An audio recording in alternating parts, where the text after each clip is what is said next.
Livro de Atos, no capítulo 1. Nós estamos numa série de mensagens estudando Atos para mudar nossos atos. E hoje nós vamos tratar de alguns versículos. Capítulo 1, versículo 1. Diz assim o texto: Fiz o primeiro tratado, ó Teófilo, acerca de tudo que Jesus começou, não só a fazer, mas a ensinar, até o dia em que foi recebido em cima, depois de ter dado o mandamento pelo Espírito Santo aos apóstolos que escolhera, aos quais também, depois de ter sido padecido, apresentou-se vivo. Isso aqui era para você ter dado um glória a Deus. Vou tentar que você entenda só na leitura. Aos quais também, depois de ter sido padecido, se apresentou vivo, com muitas e infalíveis provas, sendo visto por eles, não foi só um que viu, por eles, por um espaço de 40 dias, e falando do que condiz a respeito do reino de Deus. Amém? Querida igreja, vocês já pararam para pensar o que é a ressurreição?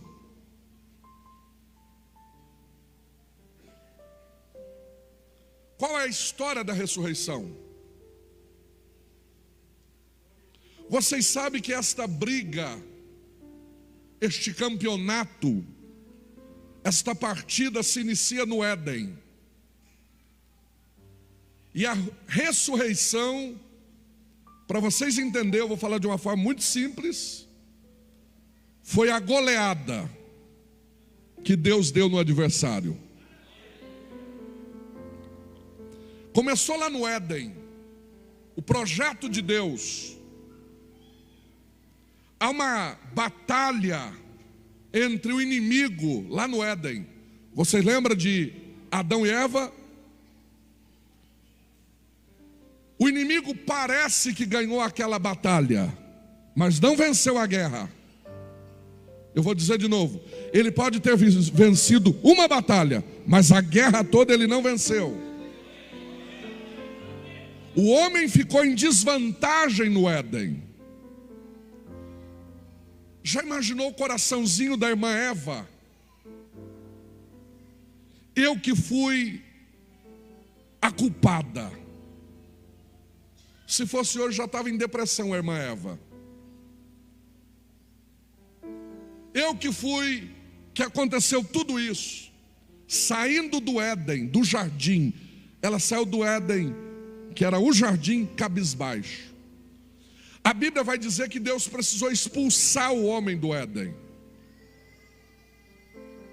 E olha que Deus visitava o Éden toda tarde.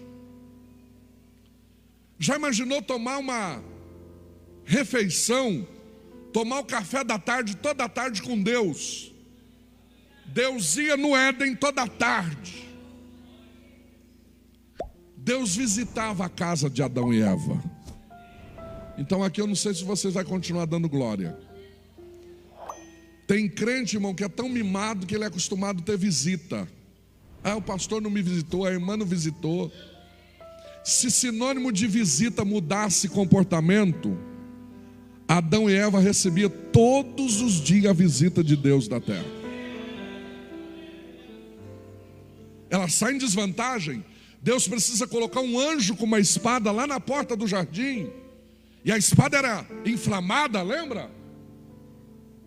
Ele tem que expulsar o homem do Éden. Parece até que o projeto de Deus não deu certo. Parece que não deu certo. Ele aposta no Adão Segundo Cláudio Duarte, Adão estava tão sossegado, tão em paz, tão zen, que Deus falou: não, precisa arrumar um problema para esse cara. E aí, isso é brincadeira, irmãos. E aí o que vai acontecer com este casal? Aliás, aqui eu aprendo uma baita lição, que as irmãs, eu já disse aqui, mas vou dizer que tem muita gente que não ouviu eu dizer ainda. A diferença do homem e da mulher. Porque todo homem, a mulher olha para ele e fala assim: amor, você está indo para o culto, eu acabei de passar a camisa branquinha, esfrega esse pescoço, para não sujar o colarinho, a gola. É assim ou não é? Aí a gente esfrega o pescoço, põe a camisa branca para dar tudo certo. Participa de um culto, Fernando. Quando chega em casa, tira a camisa e está a marca lá, suja. É assim ou não é? Aí a gente diz: não, é a bucha que é o problema. Aí pega uma bucha de cerca, daquela que quase arranca pelo, couro, passa aquela bucha e diz: agora não vai sujar a camisa que a minha mulher colocou branquinha, limpinha. E aí a gente vem para o culto e a mesma história se repete. O colarinho vai estar sujo. Pergunta por quê? Porque o homem foi feito do pó da terra. Tudo que é pó sempre vai sujar. Mas a mulher foi feita da onde? Do osso. É por isso que é osso. Depois a gente trata desse negócio. Osso não suja. Vocês entenderam por que mulher não suja? Então, irmã, compreende o teu marido, não fica mais braba com ele. Diga assim: eu já entendi tudo, que você foi feito do pó. O homem sempre vai ser mais sujinho. Mas parece que deu tudo errado. Vocês estão entendendo aqui? Deus põe um casal lá que tinha tudo para ser perfeito, faz uma visita uma vez por dia para tomar um café com eles, e parece que deu tudo errado. O homem falhou, mas Deus não erra naquilo que Ele faz. Deus sabe de todas as coisas. Olha para quem está do teu lado e diga: ninguém pega Deus de calça curta. Olha o que aconteceu. Só Paulo tem essa revelação. Vamos para Colossenses. Colossenses 1:15. Só Paulo tem essa revelação. Eu vou entrar aqui. Leia, por favor. Presbítero André com o microfone. Leia. O qual é a imagem do Deus invisível, o primogênito de toda a criação. Leia de novo. O qual é a imagem do Deus invisível, o primogênito de toda a criação. Eu preciso explicar isso aqui. Antes de Deus construir tudo, Deus já sabia de tudo, irmã Ângela, que ia acontecer. Ninguém pega Deus de calça curta. Antes dele criar o jardim, antes dele falar assim: haja flores, haja répteis, antes de Deus pegar o boneco feito no barro e soprar, Deus já sabia de tudo que tinha acontecido. Aí olha o que Paulo está dizendo. Leia de novo. O qual é a imagem do Deus invisível. Parou aí. Ele está falando de quem? Está falando de quem? De Jesus. Olha aí, o qual é a imagem do Deus invisível. Leia agora. O primogênito de toda a criação. Jesus já estava pronto antes de acontecer tudo. Vocês não estão entendendo isso? Eu vou tentar explicar de uma forma muito simples. Antes de Deus fazer tudo, dar água no lugar certo, colocar os bichos no lugar certo, os répteis no lugar certo, parece que eu vejo Deus tendo um laboratório e fazendo um boneco, dizendo: esse aqui é o meu filho. A qualquer momento ele vai aparecer. Ele é o primogênito de toda a criação. quando ele vir resgatar a humanidade, não foi um erro que deu. Eu já sei de todas as coisas, porque ele é o Deus Todo-Poderoso. Quem está entendendo? Jesus já estava pronto. Ele é o primogênito de toda a criação. Você pode glorificar a Deus por Jesus hoje? Então vamos lá. O homem foi expulso. Há uma tragédia humana começa a acontecer na terra. Primeiro homicídio. Caim mata Abel, todos conhecem a história. Vem o homicídio, mentira, falta de amor, ameaça. Mas quando Jesus, naquela cruz, disse assim: está consumado, ele está dizendo: eu vim resgatar aquilo que estava perdido. Aleluia. Há um fio de esperança que nasce. O projeto que tinha dado errado, ele veio consertar este projeto. Na sexta-feira estava todo mundo dizendo: ele morreu, ele morreu, ele morreu. No domingo de manhã, um grupo de Marias acordam de madrugada. E o que eu gosto é de quem acorda cedo consegue enxergar anjo. Quem acorda mais tarde primeiro pode ver obstáculo, mas quem acorda cedo tem visão de anjo. Tem alguém dormindo até meio-dia aí? Elas acordam de manhã, mas ela tem 3 preocupações. Quantas preocupações? Pergunta: qual a primeira? Como eu vou convencer os soldados romanos para entrar dentro do cemitério? Eles cercavam o cemitério. Segunda preocupação: como nós vamos violar o selo romano que está na porta do túmulo? Terceira preocupação: como nós vamos empurrar a pedra? É muito grande, nós somos frágeis, não temos condições. Eu estou levando os aromas, as especiarias, mas o que fazer? Mas por incrível que pareça, quando as Marias chegam lá, houve um estrondo, a Bíblia diz. Eu vou dizer de novo: houve um estrondo. Aparece um anjo de luz e diz: ele não está mais aqui, ele ressuscitou. Aleluia. Agora eu quero que as irmãs me ajudem, que hoje vocês são maioria aqui. Tem um grupo de pregadores que diz que Jesus ressuscita, e se aparece primeiro a notícia para as mulheres, porque ele queria que a notícia andasse mais. Mas não é isso não. Eu vou mostrar o lado espiritual, vocês vão dar glória a Deus. Quem saiu do jardim decepcionada naquele dia? Eva. Quem saiu dizendo: eu errei em tudo? Quem foi? Eva.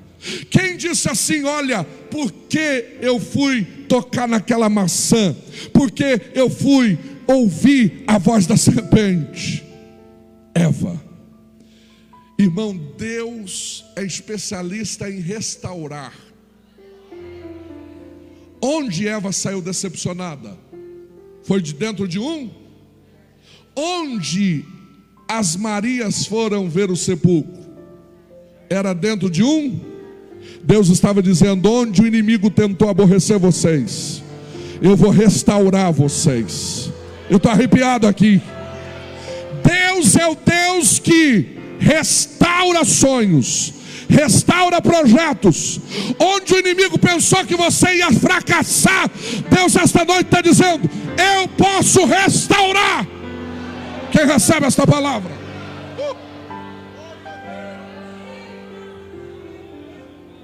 Aleluia. A notícia vem: ele ressuscitou. É aqui que eu queria chegar. Quem trata aqui do livro de Atos, quem escreve é um médico, e o nome dele é Lucas, Dr. Lucas. Teófilo, amigo de Deus. Teófilo era um empresário. apaixonado por Deus. Olha o significado: amigo de Deus. E quando ele ouve falar dos feitos de Jesus, as maravilhas de Jesus, ele tinha dinheiro para bancar. Então o que ele fez? Chama Lucas e diz: ô doutor Lucas, se eu pagar o mesmo salário que você ganha no postinho do PS, do bairro, você não sai contando a história de Jesus? Sai atrás dos escritos de Jesus? Eu topo. Então ele banca a vida de Lucas, e Lucas escreve os fatos de Atos, e também Lucas aparece nas viagens de Paulo. Ele começa a ser um missionário, ele anda buscando informações do cristianismo, senão nós não teríamos essa riqueza de detalhes. Mas o que eu queria, ou melhor, o que eu quero mostrar para vocês, é que um médico tem pelo menos duas coisas para cumprir. Quantas coisas? A primeira: há um conselho hoje no Brasil chamado Conselho Federal de Medicina, que dá normas e conduta para o médico. E o negócio é muito estreito. É tão estreito que qualquer denúncia que, se for provada, de um médico, não tem escapatória, não tem dinheiro, não tem fiança. Vocês são testemunhas do que aconteceu esses dias atrás. Aquele homem, um médico famosíssimo, que abusava das pacientes, e houve prova. Ele pegou mais de 100 anos de cadeia, porque o Conselho Federal de Medicina é muito rígido. Então, o que eu quero que vocês entendam, a segunda coisa, é que um médico não pode dizer que tem um paciente morto se ele está vivo. Ele tem que ter certeza que o paciente está morto. Mas ele também tem que ter uma certeza para dizer se o paciente está vivo, e sendo que o paciente não está mais morto. Então ele tem esta responsabilidade. E Lucas tem esse detalhe. Não é qualquer um que está dizendo isso. Lucas está dizendo: gente, vamos dar uma olhada. Olha o versículo de número 2, Atos 1 e 2. Até ao dia em que foi recebido em cima, depois de ter dado mandamentos pelo Espírito Santo aos apóstolos que escolhera. Irmãos, dá uma olhada nesse texto. Ele está usando o verbo presente.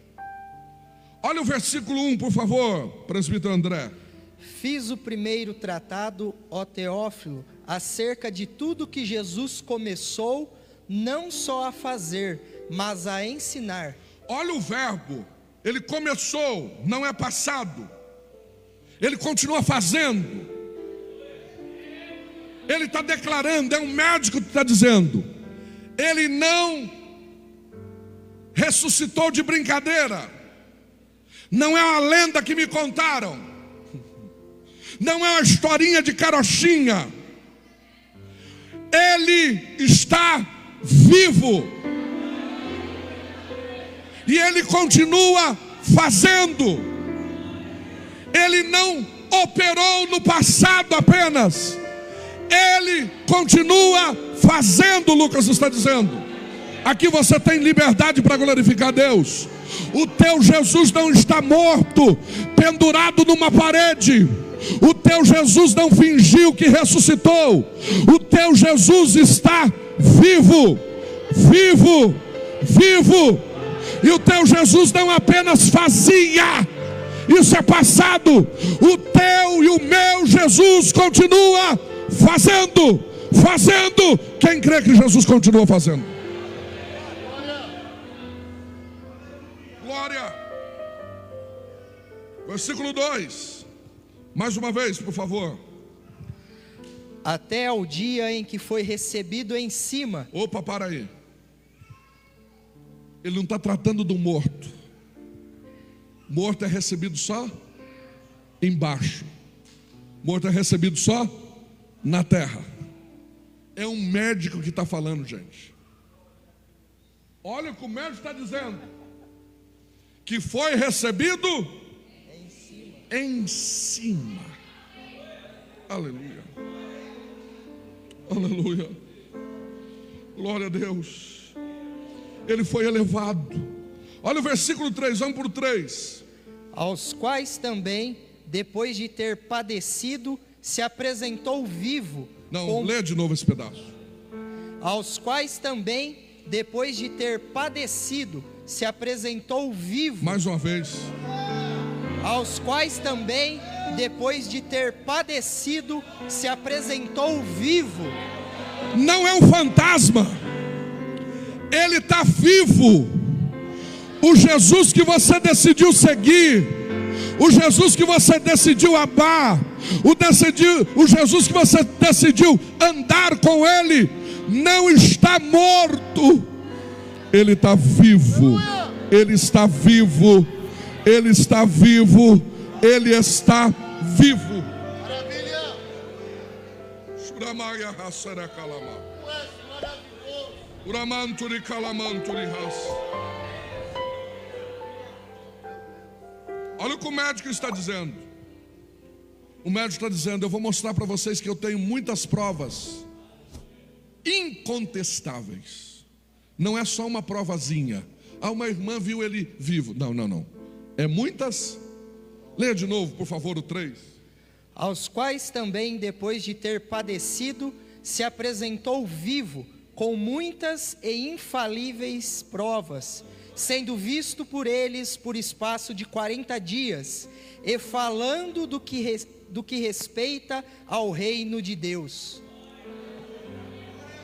Irmão, quando ele diz assim, tendo provas incontestáveis, ele está dizendo assim: não tem como discutir, não tem como duvidar. O Jesus a qual ressuscitou e está vivo. E outra coisa, ele não se apresentou só uma vez, ele não só apresentou só um momento, não, não, não. Este Jesus esteve conosco por 40 dias. 40 dias. Olha o 4. E estando com eles, determinou-lhes que não se ausentasse de Jerusalém, mas que esperassem a promessa do Pai, que, disse ele, de mim ouvistes. Ele está com eles e está fazendo uma promessa para eles. Ele está dizendo, ele está comendo com eles, ficando com eles, 40 dias falando com eles. Aleluia. Ele andou entre eles, teve convivência, ele está vivo. Aleluia. Ele ressurgiu e não temos dúvida. O maior fracasso de um cristão é quando ele duvida que o Jesus dele está morto. E a maior vitória de uma igreja é quando ela acredita que o Deus dela está vivo.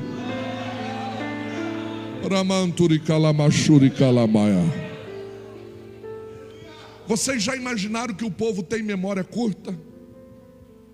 Camarada morre ontem, passa poucos dias e enterra, ninguém mais fala nele. Quem lembra aqui de Ayrton Senna? Quando ele morreu, o Brasil parou. Todo patriota derramou uma lágrima. Perdemos um grande ídolo.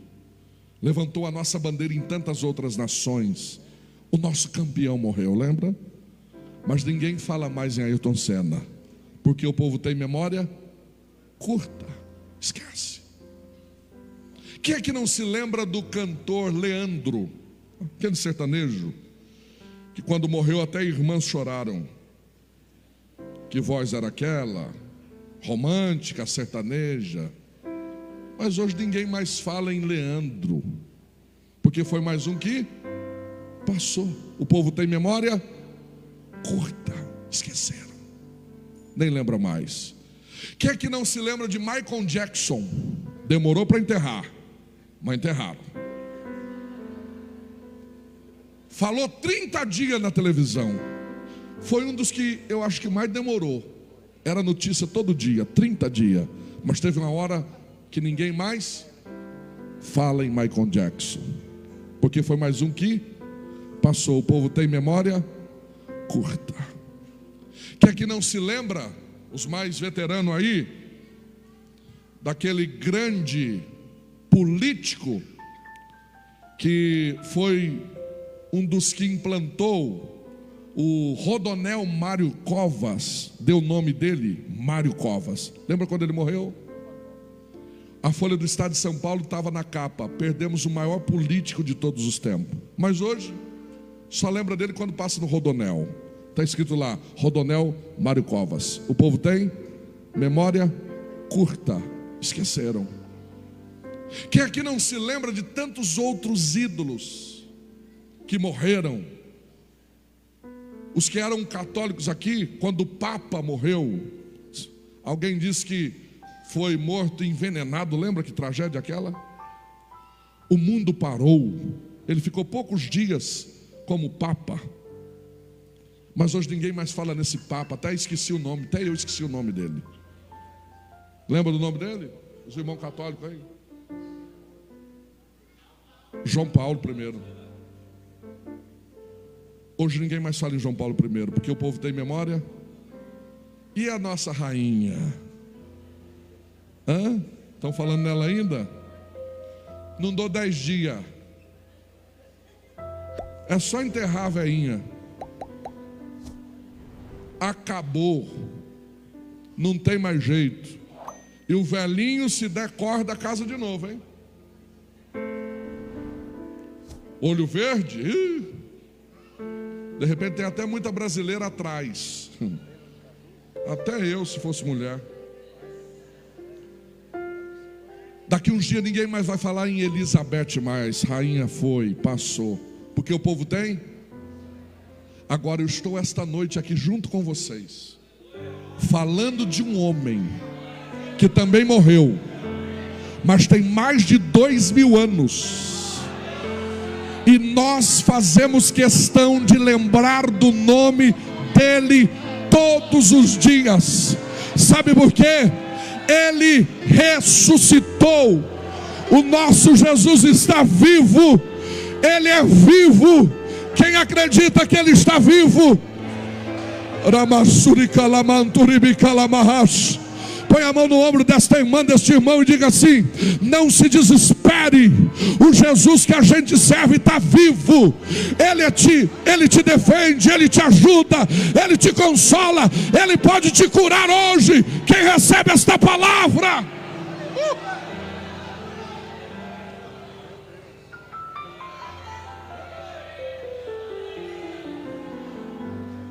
Obrigado, Jesus, porque o Senhor está vivo. Obrigado, Lucas, porque você correu atrás de provas e me dá o direito de pregar que Ele está vivo. Ele está vivo. Eu tive o privilégio de ir muitas vezes a Israel. E o ano que vem, preparando Deus, 2024, né? 2024 está indo uma caravana aqui de Jaboticabal para Israel comigo. E todas as vezes que eu chego em Israel, eu não estou preocupado com a cidade antiga de Jerusalém. A minha maior preocupação não é ir lá no muro das lamentações, entregar o pedidinho de oração dos irmãos que manda. Eu não quero fazer questão de Jericó antiga, Jericó moderna. A minha maior alegria é entrar naquele túmulo todas as vezes, e tem uma placa lá em vários idiomas escrito: Ele não está mais aqui, Ele ressuscitou. O teu Jesus vive. O teu Jesus vive.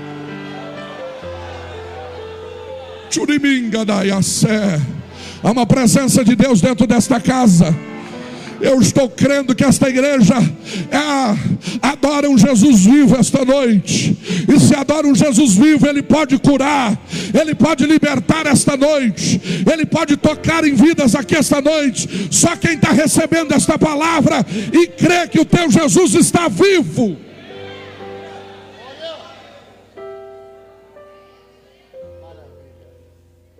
A ressurreição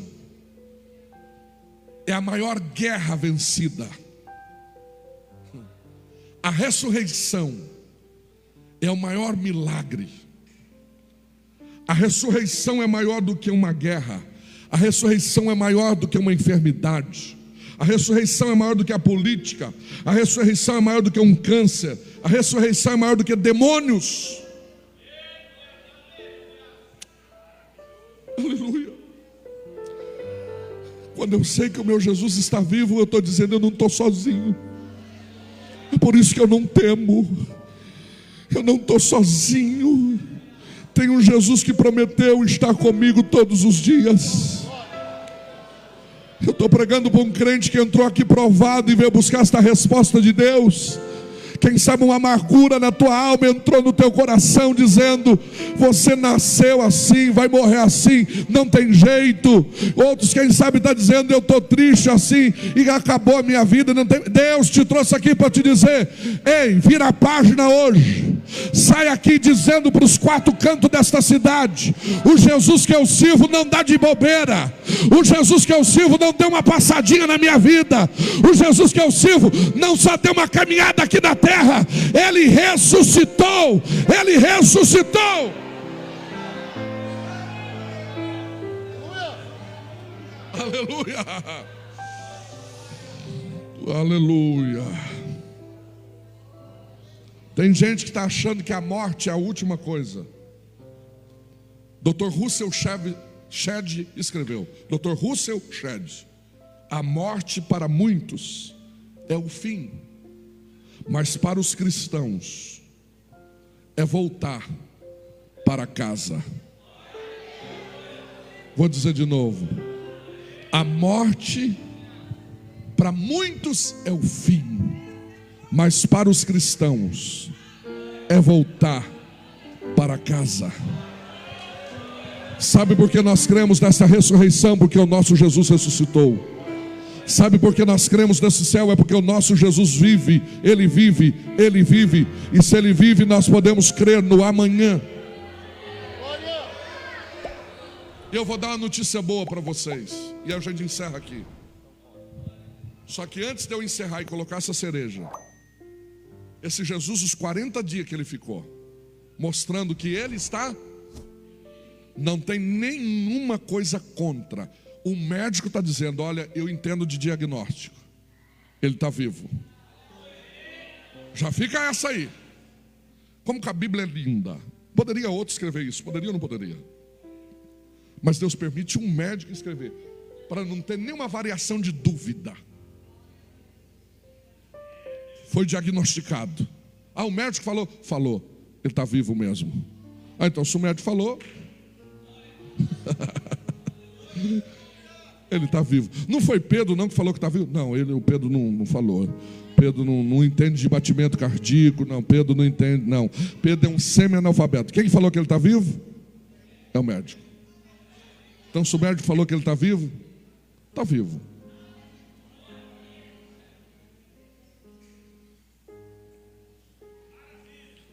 Esses 40 dias que ele fica, ele deixa uma ordem. Vamos ler o 3 e a gente vai encerrar aqui.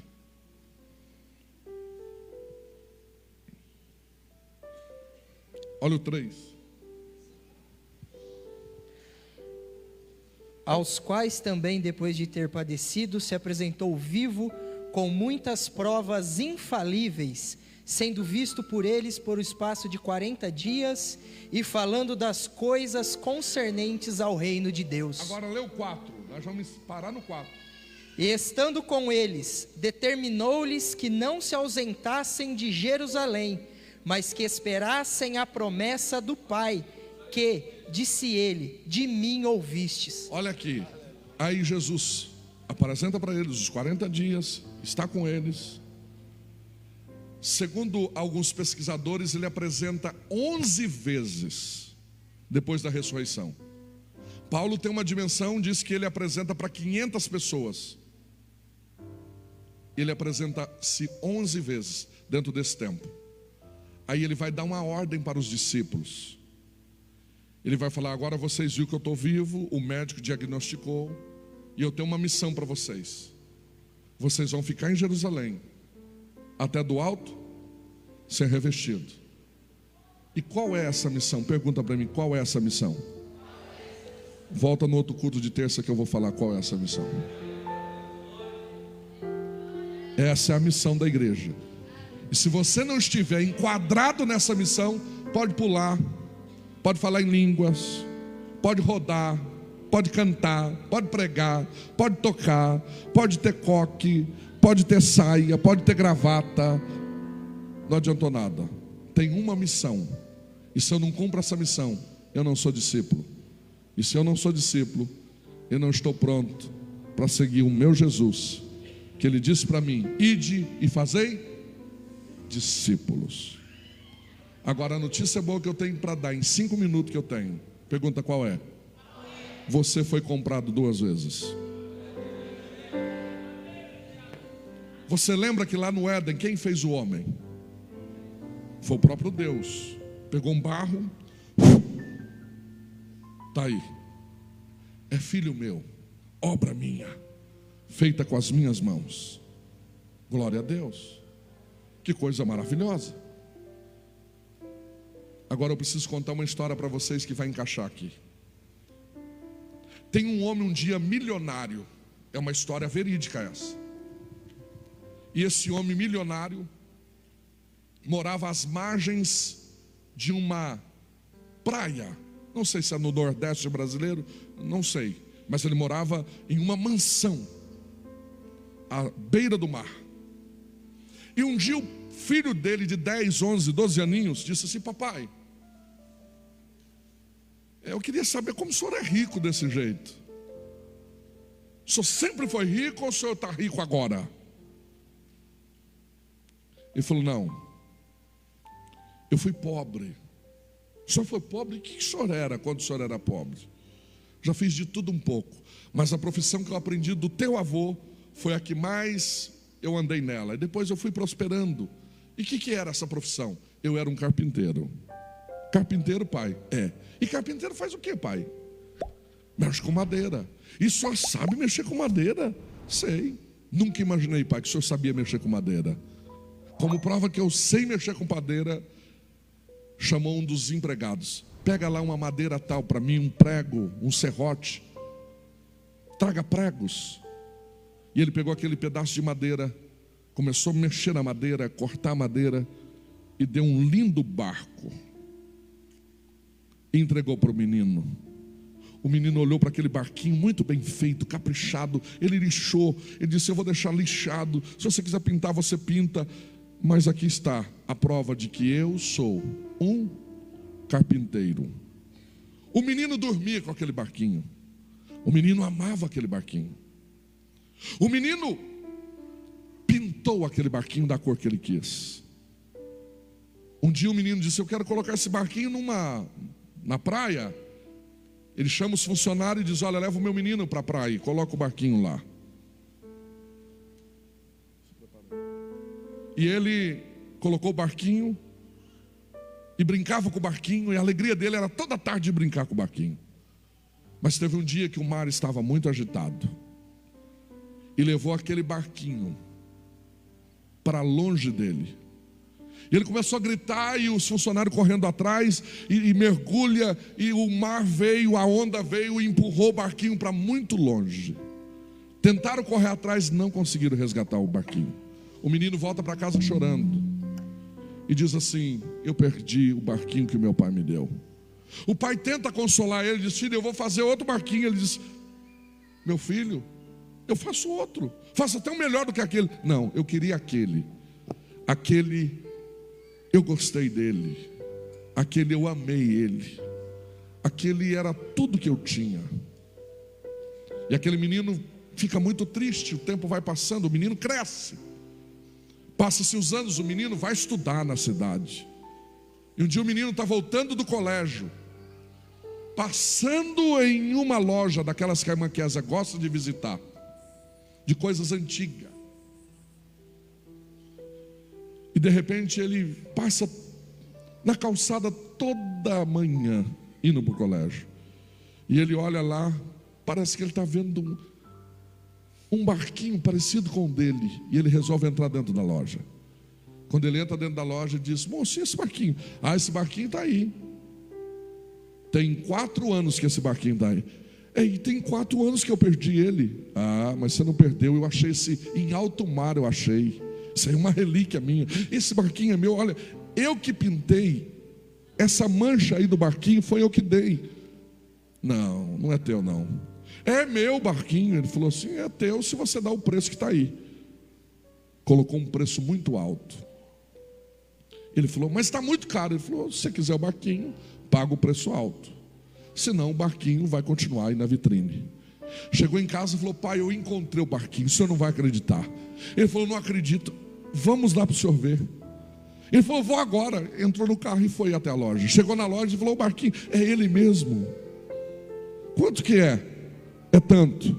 O pai só arrancou o cheque, fez um cheque e disse: toma o barquinho, você vai ficar feliz com o barquinho. Pai, mas é muito dinheiro. Eu quero ver você feliz. Vendo você feliz é o que basta. Ele pega aquele barquinho, volta para casa, coloca uma película de vidro, e todas as vezes que ele olha no barquinho, ele lembra do amor do pai dele. Diz: esse barquinho tem 2 valores: um que o meu pai fez, e o outro que o meu pai pagou por aquilo que ele fez.